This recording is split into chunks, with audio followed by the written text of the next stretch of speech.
to teach you something fun that will be easy for you to recreate at home. So the card that we're going to make today is right here. We're going to be using 3 of my favorite techniques: tearing, masking, and sponging. And I will have all the details for the dimensions and the supplies used on my blog. Let's go set that aside. We're going to start with tearing. So the first piece we're going to use here is 4 7/8 by 3 5/8. And when you tear, I like to control the paper as best as I can with my fingers. So I like to hold it tightly with my fingers, and then I can control the shape of the tear and get it more or less regular. And I'm going to sort of make it kind of straight, but not quite. Give it some variation, because this is really going to be the line of the horizon, I guess, or the earth, if you will. So by tearing the way I did, pulling the cardstock on the right towards me, the paper that's left leaves this really nice edge showing the inside of the cardstock, and it's really pretty. All right, next I'm going to use my black archival ink. This is a brand new ink pad Stampin' Up is offering. It's wonderful, extremely black, deep black ink. I'm going to ink up my stamp. I'm going to do it outside the field of the camera because I tend to shake my workspace when I do it in, so don't want to shake the camera. All right, start on the right, press nice and firmly. I'm going to do the first inking, and then I'm going to use the ink that's still on the stamp called second inking or second generation inking. I love the second generation inking, particularly on a card like this, because it makes it look like there's trees in the background. It gives the forest a whole lot of dimension, and I love that. When you're doing your second stamping or second inking, you want to make sure that you stamp a smaller portion of the image than you did the first time. And the reason for that is because if you don't, you'll end up with a very strange edge, and I will show you that in just a second. So there's my first ink. And then when I stamp that second time, you'll see it off here. You see how you get a line right there, because the ink comes off unevenly when you go off the page. So it's important that when you do second inking that you've got a nice consistent image. So I'm going to put a few more full inked short trees in there just for variation. And I need a few more stamped off images, I think. And I'll do one over here too. Okay. There we go. The next thing I'm going to do is start my sponging. So you can, okay, look at how that beautiful forest. They each come out a little bit differently. I've done several of these, and they all come out a little bit different. So the next thing we're going to do is work with this Soft Sky ink pad and do some sponging. So I'm going to start with my sponge. It's a 1/6 of a sponge. It's a circle cut into 6 pieces. Little handle on the end. I love my little handles. I'm going to sponge this light blue all in the center. I like to leave the bottom a little bit on the light side so it looks a little bit like horizon. Okay.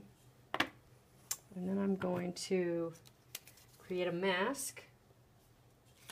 So now we've done tearing, we've done some sponging, and now we're going to do a little bit of masking. So I'm going to take a Post-it note, my 1 3/4 inch circle punch. See that? And I'm going to punch it so that I get some of the Post-it note sticky onto the piece that I'm punching out. I'm going to place it right where I want the moon. Take my Night of Navy sponge and my Night of Navy ink pad, and I'm going to sponge all around the edges. Oh my, just noticed I'm using black. Lovely. Alrighty, let's try that again. Alrighty, live on camera. Let's go back in with the navy and see how that comes out. Maybe it'll be a happy accident. I have a really dark sky.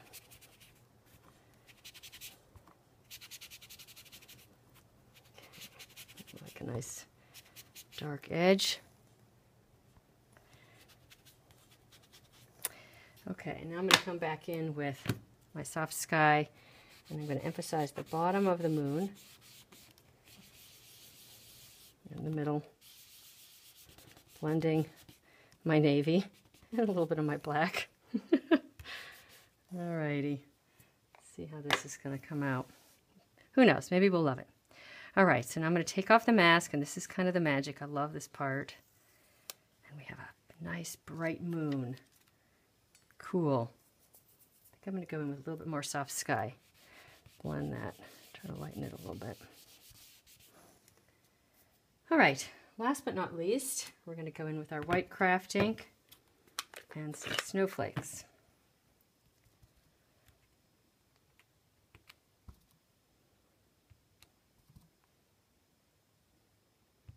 You can do as much or as little as you want. Going around the outside. It's nice and dark, so you see the snowflakes. That's definitely a nice thing. Alrighty, so there it is, my finished focal point. Okay, so now take my piece of Lost Lagoon. It's going to go right on there, and then it'll get mounted to the card. And I have one that's finished, of course, over here. So we're missing one piece, and that is the ribbon. So let's get our wonderful glitter white ribbon. This is a new ribbon in the holiday catalog. And I like to just leave it on the roll. It makes it a little bit easier. You don't have to worry about the sizing. I'm just tying a knot, but you'll notice that one side has glitter and one side doesn't. You can see that. So I'm just going to take the end that doesn't show and just twist it around. And then tie myself a little knot. And then I'm going to use my favorite Stampin' Up scissors, craft and rubber scissors. Actually, I think it's craft scissors. I don't know what the real name is. Anyway, you get the idea. It's a fabulous scissors. It cuts ribbon like butter. And then I'm going to grab a glue dot and just attach it to my card. And there we go, the finished product. I hope you like it. Thanks for joining me today. And if you liked this project, please feel free to share it with your friends. And I'd love to hear your comments and questions if you have them. So have a great day. Thanks so much. Bye.